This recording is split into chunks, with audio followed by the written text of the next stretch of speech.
Hello guys, magandang araw sa inyo and welcome back again na naman sa ating channel at sa panibagong video tutorial na naman ako. Yun, so bali for today's video, kung nabasa nyo na yung ating thumbnail at yung ating title, bali tuturuan ko kayo kung paano mapaandar yung ating motor sa napakadaling paraan gamit lamang itong ating mga basic components or main components na to. So tatlo lang yung mga yan and meron tayong stator dyan, CDI at saka ignition coil, and applicable ito mga boss sa mga kalansay or skeleton na motor, especially yung mga walang wiring harness. And ang goal lang naman natin dito is para mapaandar lang natin And kung kayo ay nagbi-build yun, so try nyo muna itong tatlong components na to. Siyempre may spark plug din yun para identify natin kung talagang umaandar po ba yung motor natin or hindi na. Okay yun, so umpisa na natin mga boss. So bali ang unang i-check natin dyan mga boss is yung stator natin, kung goods pa ba. So napakadali lang i-test nito.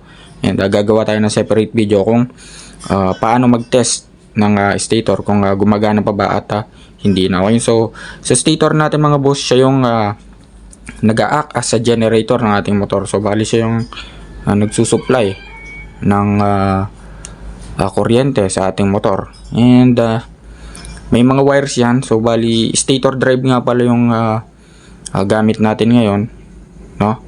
So 5 wires yan. So dyan sa 5 wires niyan mga boss, meron tayong green wire dyan, which is yan yung ating ground. Hindi nawawala yan mga boss, At kung mapapansin nyo, lahat ng components natin may ground dyan, even dun sa may CDI at saka sa ignition coil. So lagyan na natin ng pangalan, ground.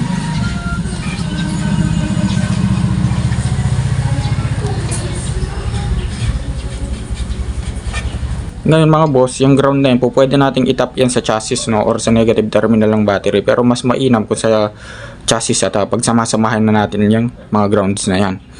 And itap natin sa isang lugar yung walang kalawang at walang pintura. Okay, so tapos na tayo sa green mga boss. Next naman, meron tayong yellow. So kung mababasa nyo or makikita nyo sa ating diagram, yung yellow na yan ay papunta sa ating regulator or rectifier. So yan yung light coil natin. So ibig sabihin, isa sa mga coil dyan, siya yung nagsusupply ng ilaw sa ating motor. Kahit na walang battery yung ating motor, magkakaroon tayo ng ilaw. Next naman mga boss is yung ating pink wire. So papunta pa rin yan sa regulator o rectifier natin. So ibig sabihin yan daw yung ating charging. So isa sa mga coil natin dyan mga boss ay yung ating charging. So ibig sabihin siya yung nagsusupply ng voltage para i-charge yung battery ng ating motor. Next naman mga boss is yung ating main coil, itong black na may stripes na red. So yan ang pinaka-importanting kailangan natin mga boss, bali itong dalawa na to, sa ilaw lang naman yan and sa charging ng battery. So bali ito yung pinaka-main supply ng stator natin. So ibig sabihin, siya yung nagsusupply talaga ng voltage para mapaandar yung ating motor. At yung wire naman na yan mga boss is papunta yan sa ating CDI. Ayan, papunta yan sa CDI. So kukunik yan dun sa CDI. And next mga boss, meron pa tayong isang wire which is itong blue na may stripes na white. So kung mapapansin nyo, yan yung ating trigger or yung ating pulser. Yan.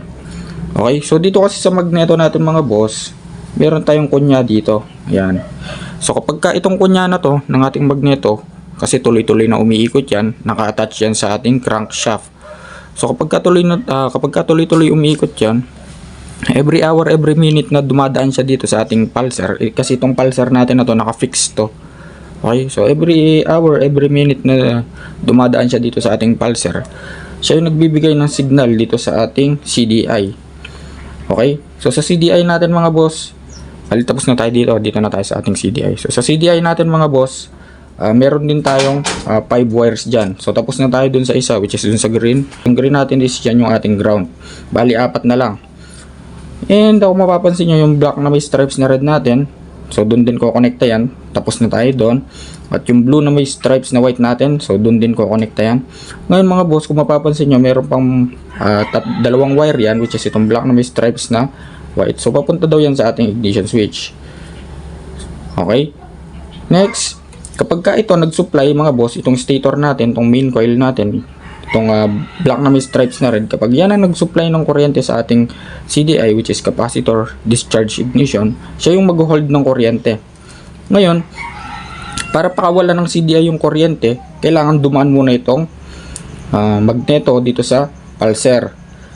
Okay, tulad nga ng sinabi ko, every hour, every minute na dumadaan itong kunya na to dito sa pulser, doon niya dini-discharge yung hinold niya na kuryente mula sa stator na black na may stripes na red. Okay, ngayon mga boss, para lumabas yan, kailangan natin ng wire, which is itong black na may stripes na yellow, papunta dito sa ating ignition coil.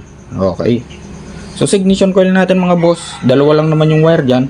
Ngayon kapag wala kayo nakitang green wire dyan, so ibig sabihin itong tornilyo na 10mm na to, yan na yung ating ground, which is naka-attach siya sa ating chassis. So doon na magdi-discharge yung ating CDI papunta sa ignition coil. So yung ignition coil naman natin, tinatimes yung voltage natin from 1000 to 10,000 volts. So ayun, basta meron siyang specific 1000 volts para maglabas ng supply dito sa ating spark plug. Kaya kung mapapansin nyo mga boss, napakaliit na components nito.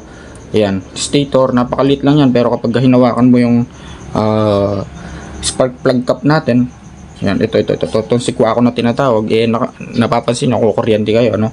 So kasi dahil dito sa ating ignition coil, kumbaga dinodoble niya or tinitriple niya yung voltahe na nilalabas nitong CDI para makapag-umpisa siya ng combustion. So bali ganun lang kasimple yung ating tutorial mga boss. So yan lang yung tatlong kailangan natin ngayon. For example, napaandar nyo na yung motor, okay naman, goods naman. So naka-minor siya, naka-idle siya. Kapag papatayin nyo yung motor nyo mga boss, hanapin nyo itong black na may stripes na white, kasi yan yung engine kill switch natin. So kapag dinikit nyo yan dito sa ating ground, for example, kumuha tayo ng wire, kasi nga wala tayong ignition switch na wala tayong susian. Kumuha tayo ng wire, tinap natin sa ground, or para mabilisan na lang, itap nyo na lang to sa chassis or sa body ground. Itap nyo na lang to sa chassis, pero mas mainam kung may wire kayo, para yung dalawang wire na yon, siya yung magsisilbing on and off nyo. Okay, so once na dumidikit kasi itong black na may stripes na white na to sa ating ground, namamatay yung motor natin. So meaning to say, na-stop yung operation ng ating electrical system. Okay, so gano'n lang kasimple mga boss. Bali hanggang dito na lang siguro, at sana may natutunan kayo. At kung nagustuhan yung video na to, so please like, share, and subscribe.